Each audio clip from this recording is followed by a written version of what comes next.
Salmo de número 36, abra sua Bíblia, por favor, no Salmo de número 36, nós vamos ler o versículo 7, inicialmente, e chamo sua atenção para esse Salmo, para a gente pensar sobre lugar de refúgio. Lugar de refúgio, Salmo 36, versículo 7. Como é precioso o teu amor, ó Deus, toda a humanidade encontra refúgio, abrigo, à sombra de tuas asas. Como é precioso o teu amor, ó Deus, toda a humanidade encontra abrigo, refúgio, à sombra de tuas asas. Um lugar de refúgio, aonde correr, é uma necessidade universal, tanto de seres humanos como de animais. Sempre que a gente se vê ameaçado, especialmente nós, criaturas humanas, a tendência natural é buscar um lugar de abrigo. Pense, por exemplo, nas crianças. Na infância, é muito comum para meninos e meninas as brincadeiras de esconde-esconde. Todas as crianças correm, geralmente, para se abrigar debaixo da mesa, debaixo do sofá, ou atrás do sofá, atrás da cortina, embaixo da cama, dentro do guarda-roupa, dentro de alguma cômoda, especialmente na casa da vovó, se ela tem aquelas cômodas grandes. Quando eu era pequeno, eu amava me esconder embaixo da mesa da casa da vovó Frauzina. Era um móvel muito antigo, uma mesa muito antiga, cuja base ela tinha o formato de um caixote e servia perfeitamente bem como esconderijo ou abrigo, principalmente quando ela jogava o forro sobre a mesa, aquele forro grande, feito em tear lá na fazenda dela, e esse forro ele quase encostava no chão, e aquele forro então cobria o caixote, e lá dentro eu me refugiava. Era fascinante me esconder dentro daquele caixote. Na adolescência, o meu lugar de refúgio era o telhado da casa onde eu morei, aqui na Rua Rio Verde. Rua Rio Verde, número 1104, em Campinas. A casa está lá até hoje. E lá em cima do telhado, o telhado sobre a garagem, a varanda, telhas eternites, aquelas grossas, compridas, a parede da garagem, ela subia para cima das telhas e ela formava ali uma triangulação perfeita. E naquele cantinho eu criei minha espaçonave. Nas paredes eu preguei botões de garrafas, tampinhas de garrafas, usei objetos diversos como o volante daquela aeronave, daquele OVNI, objeto voador não identificado. Enfim, para mim era encantador chegar da escola, comer, tirar o uniforme, correr para cima da casa e lá me refugiar e brincar na minha espaçonave. Eu me recordo da primeira vez que eu entrei num avião. Meu pai me levou no aeroporto Santa Genoveva e me colocou dentro do avião do dono da empresa, o senhor Gandini, que era dono aqui em Goiânia, de uma das lojas que ele tinha, era a Agrimac, onde meu pai trabalhou. E eu me lembro até hoje, aqueles aviões pequenininhos, naquela época eles chamavam eles de teco-teco. Eu entrei dentro do avião e eu fiquei impressionado, todo aconchegante, pequenininho, e eu tive uma sensação de proteção e de abrigo que eu virei para o papai e disse: papai, aqui dentro é muito seguro. Se esse avião cair, ninguém morre, né? Porque é muito forte, firme. Eu acho que essa ideia foi o que me fez querer criar essa espaçonave no telhado, na casa da minha mãe. Refúgio. Refúgio é sinônimo de segurança, gente. No Antigo Testamento existem diversas palavras hebraicas que evocam imagens de refúgio ou de abrigo. E todas essas palavras falam de alternativas para quem precisa, por exemplo, de segurança face ao perigo, ou de defesa contra um inimigo, ou ainda de alívio diante do estresse. Alguém que precise de refúgio, de proteção contra o tempo. As imagens bíblicas mais comuns descrevem, por exemplo, rocha como refúgio, fortaleza como refúgio. Geralmente essa rocha ou fortaleza é um posto militar lá no deserto, onde os soldados buscam refúgio nas batalhas. Mas também no Antigo Testamento é usado a palavra casa ou lar como lugar aonde se voltar, lugar permanente de abrigo, lugar de refúgio. Então, além de rocha, além de fortalezas, além de casa, além de lar, outro lugar de refúgio que o Antigo Testamento descreve são as asas. Debaixo das asas do Senhor, eles encontravam abrigo, essa linguagem poética, ou as asas que o salmista desejava tanto ter, para ele poder voar para bem longe e lá longe encontrar um lugar de abrigo. Além de asas, além de lar, além de casa, além de rocha, além de fortaleza, outro lugar de refúgio era a torre. Torre como lugar de refúgio.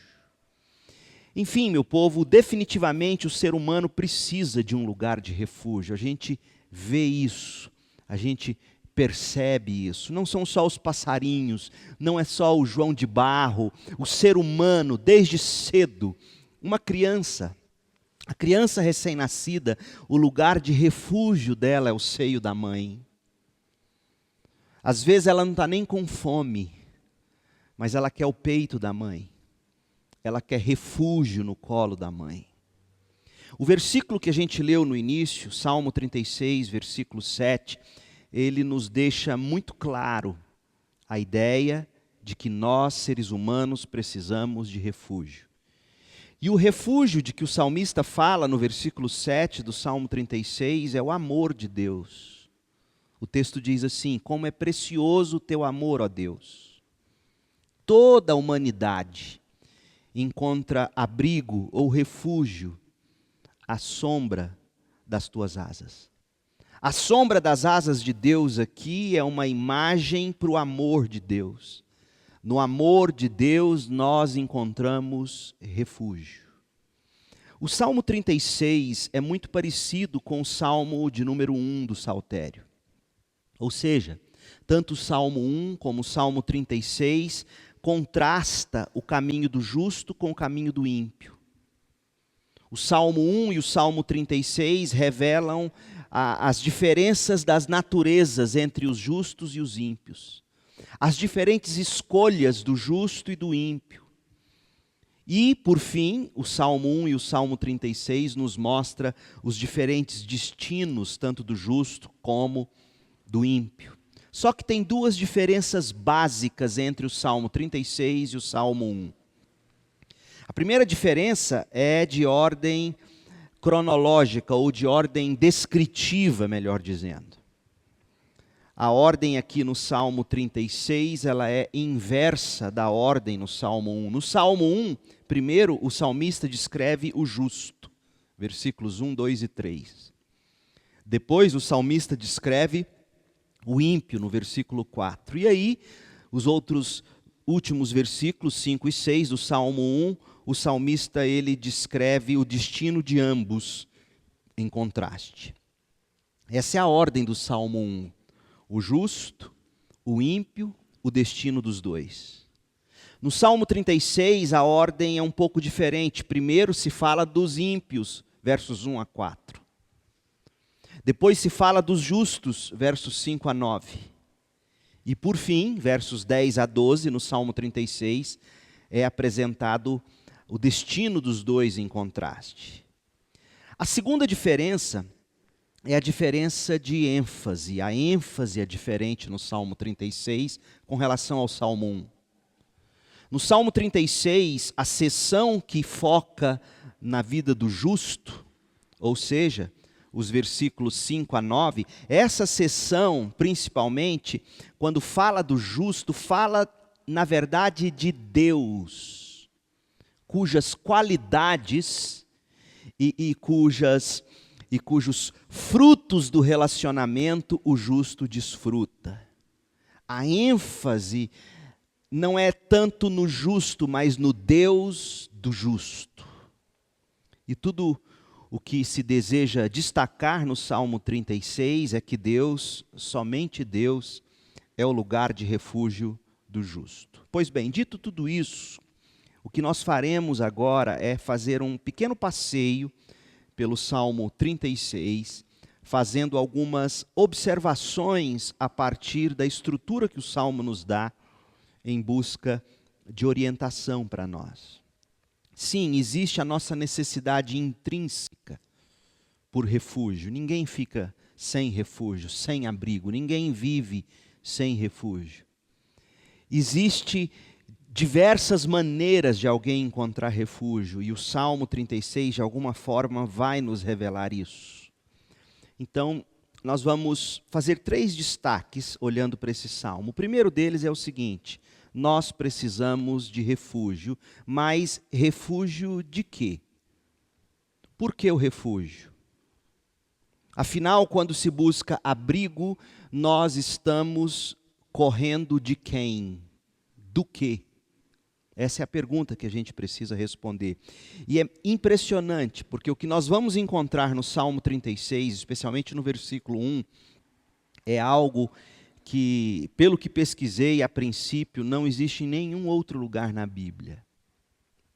E é muito interessante, porque o principal inimigo do justo não é o diabo, não é o mundo que nos cerca, mas é o seu próprio coração. É o que vai nos mostrar o Salmo 36. Nós precisamos de refúgio. Em primeiro lugar, nós precisamos fugir para bem longe das inclinações do nosso coração. Porque quando nós nos entregamos a elas, quando nós nos gabamos, como a gente gosta de se gabar, dizendo, eu sou livre para fazer o que eu bem entendo, a pessoa que se gaba disso, ela não tem noção da escravidão em que ela vive. Porque ninguém, absolutamente ninguém, vive sem um Senhor. Se Cristo não é o seu Senhor, se Deus, o Pai de nosso Senhor Jesus Cristo, não é o seu Senhor, outra pessoa será, outra coisa será. E quando o meu e o seu Senhor é o nosso próprio coração, a gente se arrebenta. Aliás, gente, eu lamento tanto quando eu escuto as pessoas dizendo, até aconselhando outras, dizendo assim, olha, segue seu coração, segue o que seu coração está pedindo. A Bíblia nos diz que o coração é enganoso, e o Salmo 36, versículos de 1 a 4, vai nos mostrar o perigo que é viver refém do coração da gente. Olha o que Davi diz. O pecado do ímpio sussurra ao seu coração. A palavra aqui, a ideia aqui é de um oráculo. Na Bíblia, quando aparece a expressão oráculo ou palavra, especialmente no Antigo Testamento, oráculo sai da boca de Deus. Oráculo sai da boca de Deus através da boca dos profetas. Então, quando você lê um profeta do Antigo Testamento, de repente, ou é comum você ler, por exemplo, palavra do Senhor que veio ao profeta fulano de tal. Essa palavra do Senhor, a palavra hebraica da ideia de traz, a tradução correta seria oráculo. É Deus falando através da boca do profeta. Só que aqui no Salmo 36, o oráculo, a palavra, ela não vem de Deus, ela não vem do profeta. O oráculo aqui vem do próprio coração do ímpio. Derek Kidner, comentando esse salmo, ele diz que é como se o coração, ou o pecado do coração do ímpio, fosse o seu próprio Deus ou profeta. É muito sério o que a gente está vendo aqui. O pecado do ímpio prega ao seu coração, anuncia ao seu coração, sussurra, fala ao seu coração. O que a gente aprende aqui no Salmo 36, e Jesus testifica isso lá em Marcos capítulo 7, a partir do versículo 20, a fonte de toda maldade, de todo pecado, é o coração humano. Meu povo, as transformações de que a sociedade precisa, as famílias precisam, nós precisamos, tais transformações jamais acontecerão se primeiramente nossos corações não forem transformados.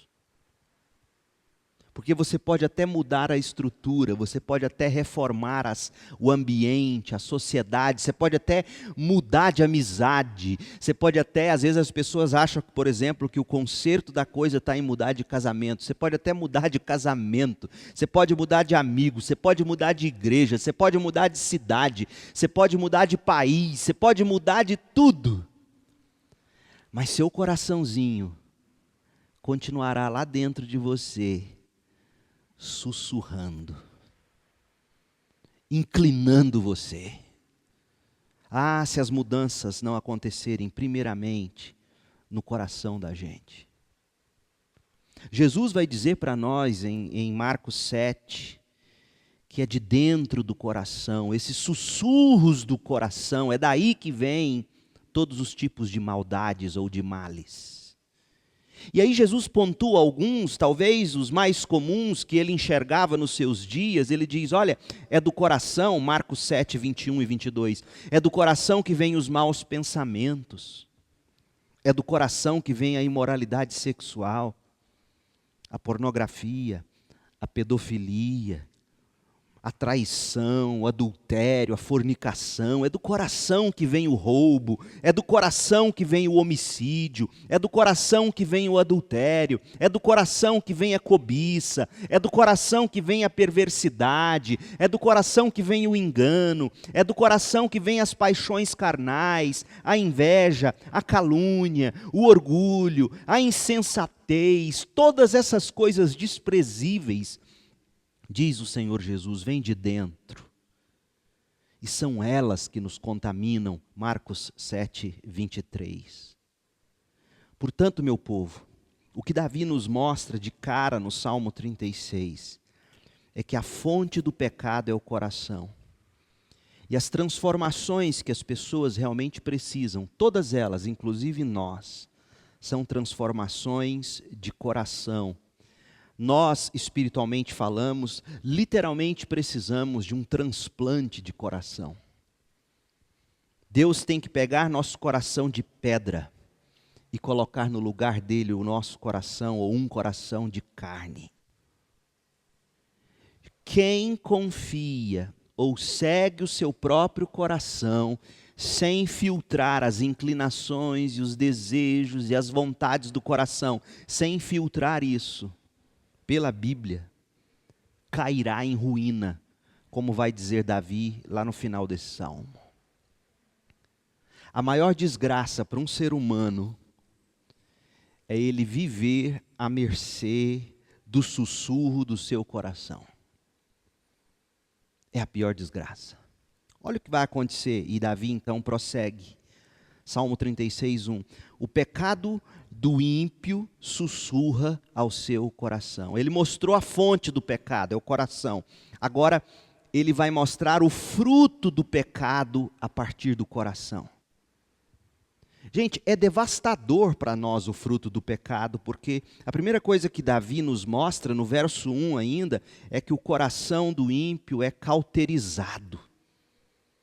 A mente dele, a consciência dele é cauterizada, é endurecida, é como uma pedra dura. Diz assim o texto, ele não tem o menor temor de Deus.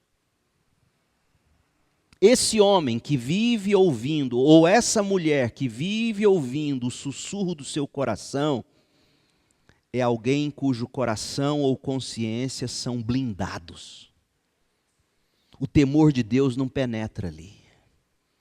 Não existe temor de Deus lá dentro.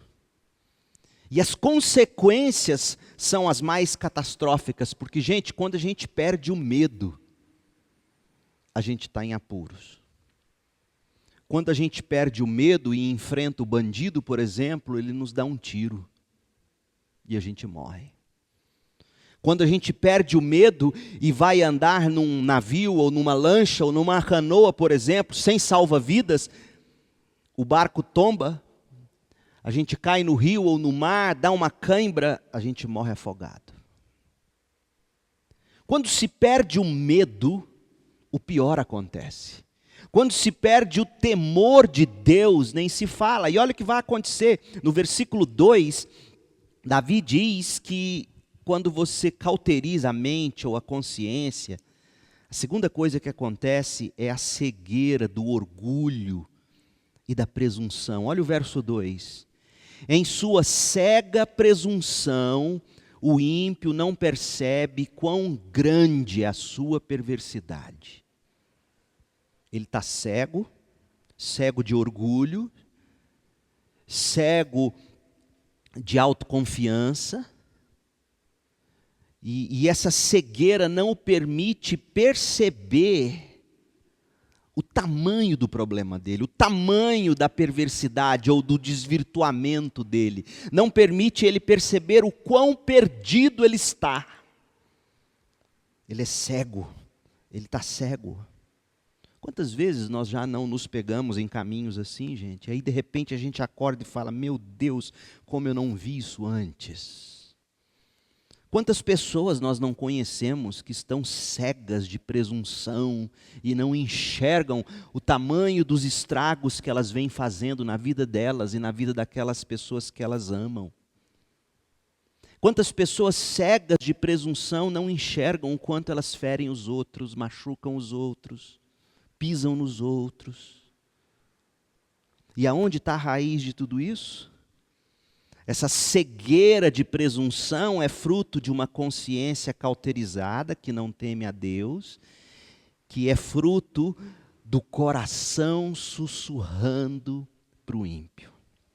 Mas Davi diz mais. Davi vai dizer da língua felina, da língua mentirosa. Versículo 3. Tudo que diz é distorcido, é enganoso. Está fora da realidade.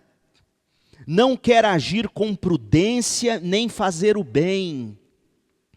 A inclinação para o mal não permite ele querer fazer o bem, não permite ele querer fazer o que tem que ser feito. E o versículo 4 vai falar de uma ansiedade tal, que essa pessoa não dorme. Ela passa a noite maquinando, tramando maldades. E o Salmo termina no versículo 4, essa primeira parte, dizendo que as suas ações nunca são boas e não se esforça para fugir do mal. Ou seja, não tem qualquer desejo real de mudança nessa pessoa. Ela não se esforça para fugir do mal. Então, em primeiro lugar, o que a gente aprende aqui no Salmo é que nós precisamos de refúgio. Nós precisamos de refúgio de nós mesmos.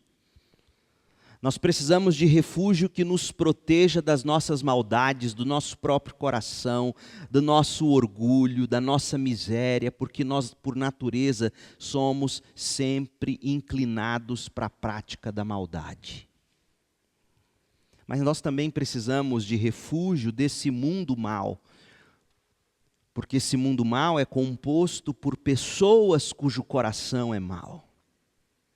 Então, o que Davi quer que a gente enxergue é quão em perigo nós estamos se nós não nos refugiarmos no lugar certo. Nos últimos dias, todos nós ficamos vendo trechos na televisão, nos jornais, etc., do furacão que atingiu os Estados Unidos, as pessoas sendo orientadas sendo instruídas a buscar refúgio no lugar certo, do contrário, elas seriam tragadas pela tempestade. Algumas de fato foram. É isso que Davi quer que a gente enxergue. Não existe qualquer coisa boa em nós mesmos à parte de Deus. E no mundo lá fora, então, nem se fala. E a pergunta é, refugiar em Deus, como é que é isso? E aí a gente vê a segunda coisa, a vida no refúgio, como é que é? Porque depois de ter descrito o coração e o comportamento dos ímpios, dos versos 1 a 4, Davi, de uma forma abrupta, tão abrupta que os comentaristas liberais do texto bíblico equivocadamente falam de duas composições distintas que foram juntadas num salmo só. Ou seja, dois autores escrevendo dois textos diferentes, juntou o versículo de 1 a 4 com os versículos 5 a 9. Mas na verdade não, essa mudança abrupta, Davi de repente para de falar do coração do ímpio, dos frutos do coração do ímpio, para descrever os atributos de Deus. Então, longe de ser um texto que foi posteriormente editado por alguém, ou seja, longe de ser um texto composto por textos diferentes, é um texto de um mesmo autor dizendo para nós o seguinte: a única solução para o coração do ímpio ou para o ímpio, o único lugar de refúgio é Deus. Por isso que tão abruptamente Davi para de falar da fonte do pecado, que é o coração, Davi para de falar dos frutos do pecado e passa a falar de Deus, descrevendo algumas qualidades de Deus, descrevendo alguns atributos de Deus, descrevendo os privilégios que as pessoas que se refugiam em Deus encontram. Ele quer que a gente entenda o seguinte: o refúgio é Deus, não é outra pessoa. Não se trata de um programa para mudar alguém. Não se trata de uma filosofia de vida. Não se trata de um novo ensino. Trata-se de um relacionamento com Deus vivo. Então, como é que é isso? E aí Davi vai falar, tome nota, de pelo menos 4 atributos. Ele fala do amor de Deus, ele fala da fidelidade de Deus, ele fala da justiça de Deus, ele fala da sabedoria de Deus nos versos 5 a 9. E depois ele fala dos privilégios que o justo desfruta nesse refúgio em Deus. E os privilégios são provisão, proteção, satisfação, iluminação. Afinal de contas, se é terrível viver entregue ao sussurro do pecado no seu coração, o que a gente acaba precisando de urgente é de uma luz divina que venha espantar a escuridão desse coração e venha trazer luz para o nosso caminho. Então veja comigo os versos 5 a 9 e veja comigo aqui as qualidades de Deus ou os atributos de Deus e os privilégios que a gente encontra quando a gente se refugia em Deus. Davi diz assim: teu amor, Senhor, é imenso como os céus. Será por que Davi faz questão de destacar em primeiro lugar o amor de Deus e faz questão de descrever esse amor como algo tão imenso como os céus? Aliás, o que Davi está dizendo aqui não é que o amor de Deus tem fim. Ele está dizendo que o amor de Deus é infinito como o céu, na perspectiva de Davi, é praticamente infinito. Davi não conseguia ver o fim dos céus. Davi, quando olhava e contemplava as estrelas do céu, da sua terra, ele não conseguia ver o fim daquilo tudo. Nós não, infelizmente, cercado de tantas luzes na cidade, mas quem vai para o campo e quem convive no campo, longe das luzes, é capaz de ver aquela imensidão de céu e é capaz de dizer: meu Deus, onde começa e aonde termina tudo isso? Davi está dizendo: Deus, o seu amor, eu não vejo onde começa, eu não vejo aonde termina, ele é imenso. Agora, por que o amor? Porque Davi é um homem que percebeu quão pecaminoso é o seu coração. Gente, e nós humanos, quanto mais nós convivemos com as pessoas e quanto mais nós descobrimos os erros delas, as rugas e verrugas delas, quanto mais nós nos decepcionamos com elas, o que a gente faz? Mais a gente se afasta delas. E aí Davi está dizendo, Deus, eu conheço meu coração, eu sei que o meu coração sussurra maldades, eu sei que se eu brincar, eu me fico cego de presunção. Deus, eu sei quem eu sou. Mas Deus, o seu amor é infinito, é imenso como os céus. Como a gente precisa ter noção disso, especialmente quem luta tentando mudar.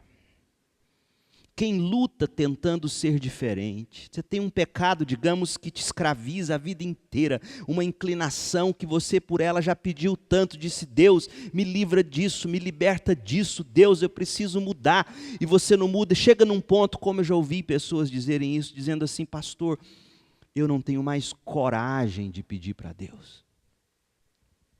E aí vem Davi e diz, olha, se esse é o seu caso, a primeira coisa que você tem que lembrar é do amor de Deus, é imenso como os céus. A gente não sabe onde começa, a gente não sabe onde termina. E além do amor, Davi fala de uma segunda qualidade, ele fala da fidelidade. Tua fidelidade vai além das nuvens. Ou seja, os meus olhos conseguem ir até as nuvens, já é longe o bastante, mas a fidelidade de Deus vai além. Aonde os meus olhos não enxergam, mas Deus é fiel. Aí ele destaca a justiça de Deus. A tua justiça é como os montes imponentes, teus decretos como as profundezas do oceano. Ou seja, a justiça de Deus é firme, é certa. Tu, Senhor, cuida tanto das pessoas como dos animais. A sabedoria de Deus aqui em lidar com espécies tão diferentes. Gente, ser pai de 2 filhos já requer sabedoria o bastante, porque cada um gosta de um jeito, e cada um tem um temperamento, e cada um se alegra com uma coisa, o outro com outra, e etc, etc. E aí vem Davi e diz, o Senhor é tão sábio, que o Senhor sabe cuidar direitinho, tanto de gente como de bicho. Coisas tão diferentes. Então aqui Davi está falando do amor, Davi está falando da fidelidade de Deus, Davi está falando da justiça, Davi está falando da sabedoria. É nesse Deus que a gente tem que se refugiar, é nesse Deus que é cheio de amor, que é fiel aos seus decretos, que é fiel aos seus planos, esse Deus que é justo, esse Deus que é sábio. É nele que a gente tem que se refugiar. Porque veja o que a gente desfruta dele. E aí Davi, a partir do verso 7, fala do que se desfruta nesse Deus. Como é precioso o teu amor, ó Deus. Toda a humanidade encontra abrigo à sombra de tuas asas. Tu os alimentas com a fartura de tua casa e deixas que bebam de teu rio de delícias, pois és a fonte de vida, a luz pela qual vemos. Para mim essa é uma das frases mais lindas da Bíblia. Deus é a luz pela qual nós enxergamos. C.S. Lewis é dono de uma frase que provavelmente ele retirou desse texto. Algo mais ou menos assim, ele disse, eu acredito no cristianismo como eu acredito no sol. Nem tanto porque eu o vejo, mas porque eu só vejo todas as coisas por causa da luz que ele emite.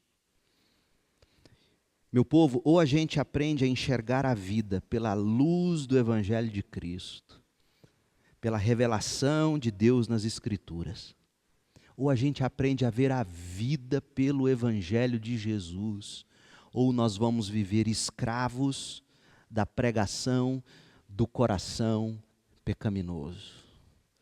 Davi está dizendo, quem se refugia em Deus encontra provisão. come e bebe. Encontra satisfação, come e bebe de delícias. Encontra proteção, encontra iluminação. Então a pergunta é: como desfrutar disso? Para desfrutar de tudo isso, quem se refugia no Senhor, para desfrutar de tudo isso, vai precisar aprender a viver pela fé. É pela fé que nós provamos do amor de Deus. É pela fé que nós provamos da fidelidade de Deus. É pela fé que nós provamos da justiça de Deus e da sabedoria de Deus.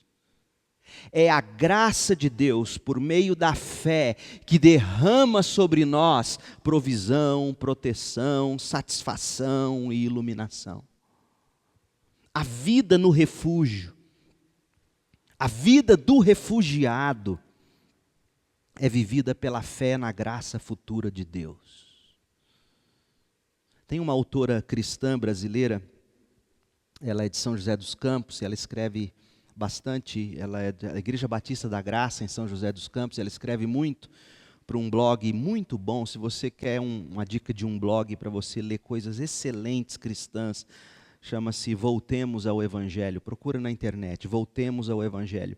E essa autora, ela sempre assina seus artigos com o nome, e ela diz assim, fulana de tal, me esqueci o nome dela agora, mas ela escreve assim, nunca me esqueci disso: refugiada em São José dos Campos.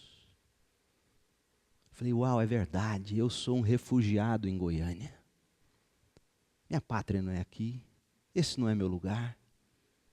Eu sou um refugiado nesse mundo. E um refugiado, ele vive da graça, do que Deus dá. E ele obtém essa graça, e o que Deus tem para dar a ele pela graça, ele recebe pela fé. Tanto é verdade que a gente precisa viver pela fé para desfrutar dessa graça, que logo depois de ter falado das qualidades de Deus, logo depois de ter falado dos privilégios que se desfruta em Deus, nos versos 5 a 9, logo depois disso, a partir do verso 10, Davi escreve uma oração. Do verso 10 ao 12, encerrando o salmo, é Davi orando, e ele está orando para ensinar para a gente que a gente só vai desfrutar do amor, da justiça, da fidelidade, da sabedoria de Deus. A gente só vai obter provisão, proteção, satisfação e iluminação se a gente aprender a, pela fé, buscar a Deus e viver com Deus. E aí Davi ora, olha como ele ora no verso 10. Derrama teu amor sobre os que te conhecem. Davi está dizendo, Deus, eu tenho buscado te conhecer. Derrama teu amor em mim. O que significa derramar o amor de Deus? Pense comigo. Basta seu pai, ou seu cônjuge, ou sua mãe, enfim, um filho, basta alguém que você ama e que ama você, dizer para você que ele te ama? Basta isso? Não basta. Tantas vezes a gente quer sentir que é amado. Porque esse sentimento, poxa, realmente minha esposa me ama, meus filhos me amam, meus pais me amam. É esse sentimento que nos faz seguir. Então Davi diz assim, Deus, eu tenho buscado te conhecer. Que esse amor que eu sei que o Senhor tem por mim, seja por mim sentido. Da mesma forma que eu sinto quando uma cachoeira de água fria é derramada sobre mim, num dia de calor, ou um banho de água quentinha e gostosa é derramada sobre mim numa noite fria. Deus, eu quero sentir seu amor. Davi está pedindo o amor de Deus. Em vez de nós buscarmos o amor e fazer... Gente, é impressionante como a gente faz do casamento aquilo que só Deus pode dar. Por exemplo, o que a gente faz dos nossos relacionamentos de uma maneira que só Deus pode dar. O tipo de amor que eu e você precisamos, nossos cônjuges, nossos filhos, nossos pais, ninguém, por mais que nos amem e nos amem de verdade, nenhum deles será capaz de nos dar. Só Deus. Então, em vez de ficar brigando pelo amor das pessoas, o que a gente tem que aprender a fazer é brigar para sentir mais o amor de Deus. Porque quanto mais eu e você sentimos o amor de Deus por nós em Jesus, quanto mais a gente sente que é amado por Ele, percebe que é amado por Ele, sabe que é amado por Ele, mais as pessoas podem nos ignorar e desprezar, e nós vamos continuar amando-as. Porque o amor que eu preciso para viver, Deus já derramou em mim. Deus me amou de tal maneira que deu seu Filho. E eu preciso sentir e saber e lembrar disso. Para Paulo, essa é a batalha da fé. O bom combate não é só no sentido de defender a boa doutrina, não é só isso. O bom combate tem a ver também em saber, sentir e ter certeza do amor de Deus por mim. Aliás, o diabo que fica como um leão ao nosso derredor, tentando nos tragar, como diz Pedro na sua epístola, esse diabo, o que ele faz, as presas do diabo, é o sofrimento. E o que é alguém abandonado no sofrimento? É alguém que olha e diz assim, Deus não me ama mais. Afinal, olha como eu estou sofrendo. O diabo ama fazer você achar que Deus não te ama. Ele ama isso. E vem Davi e diz, Deus, derrama o teu amor sobre mim, sobre os que te conhecem. Concede justiça aos sinceros de coração. Está vendo? Todas essas coisas que Deus é em essência, amor, justiça, tudo isso é provado pelo crente, pela fé, na medida em que ele pede isso a Deus e espera isso de Deus. Não permitas, verso 11, que os arrogantes me pisoteiem, nem que os perversos me empurrem. Eu não posso e não quero ser derrubado por eles, eu não quero ser pisado por eles. E aí Davi conclui dizendo, vejam, caíram os que praticam o mal. Foram derrubados e nunca mais se levantarão. Percebeu, gente? É pela fé. É em oração que nós provamos do amor de Deus, da fidelidade de Deus, da justiça de Deus, da sabedoria de Deus. Sem fé nessa graça futura de Deus, sem fé no que Deus tem para nos dar daqui a pouquinho, daqui logo mais, sem fé naquilo que Deus tem para nos dar amanhã cedo, no mês que vem, na vida eterna, sem fé naquilo que Deus prometeu ser para mim e dar para mim em Jesus, sem fé eu não desfruto de Deus, eu não desfruto do que Deus tem para mim. Não tem como eu desfrutar de provisão, de proteção, de satisfação, de iluminação, se eu não aprender a me refugiar em Deus pela fé. Pela fé. Assim é que é a vida no refúgio, pela fé. E a última coisa que eu quero que você veja comigo é o seguinte, nós vimos em primeiro lugar que a gente precisa se refugiar por causa da inclinação do nosso coração e da maldade que tomou conta desse mundo. A vida nesse refúgio em Deus é uma vida de fé na graça de Deus. Mas a última coisa que eu quero que você veja comigo é que Jesus Cristo é o nosso refúgio. Tudo o que Deus tem a nos oferecer só será encontrado em Jesus. Aonde que a gente prova do amor de Deus, por exemplo?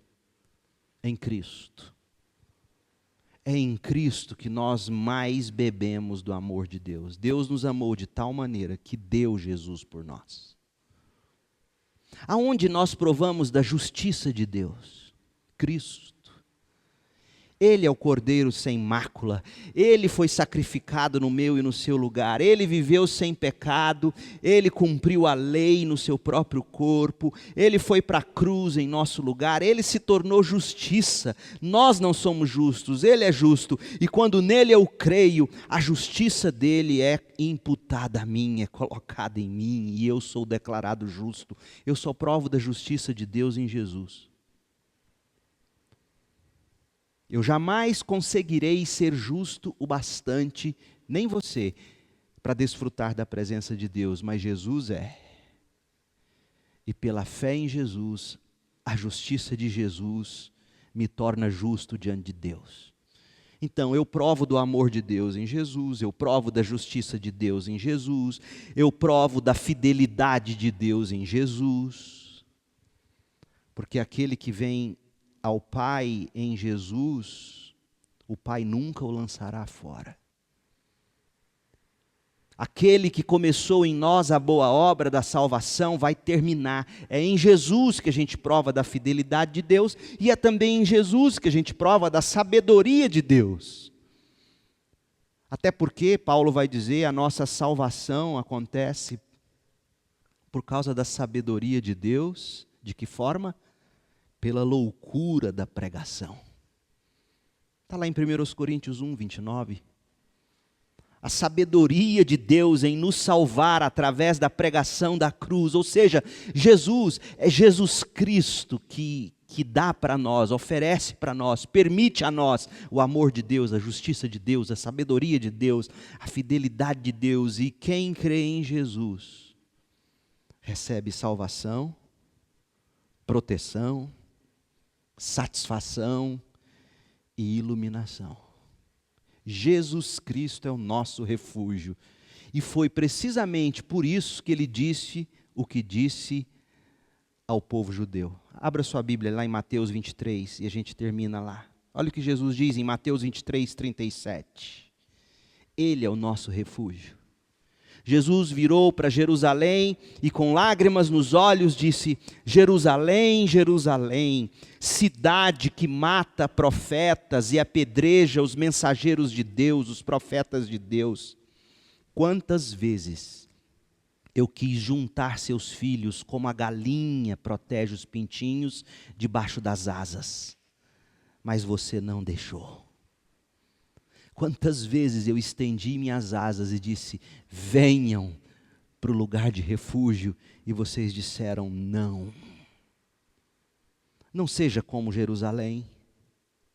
As massas nos dias de Jesus recusaram o refúgio oferecido por Deus. E essas massas, como diz o Salmo 36, 12, eles foram derrubados e nunca mais se levantarão. Só que ainda hoje acontece a mesma coisa. A maioria das pessoas, principalmente aquelas que são expostas a Jesus, a maioria delas foge e procura refúgio em outro lugar. Procura refúgio em coisas até lícitas, mas que por não serem desfrutadas com fé, porque tudo que não é por fé é pecado. Você pode comer um bom prato de comida, na medida certa, não estou falando de glutonaria, não estou falando de embriaguez. Você pode comer um bom prato de comida e pecar, sabia disso?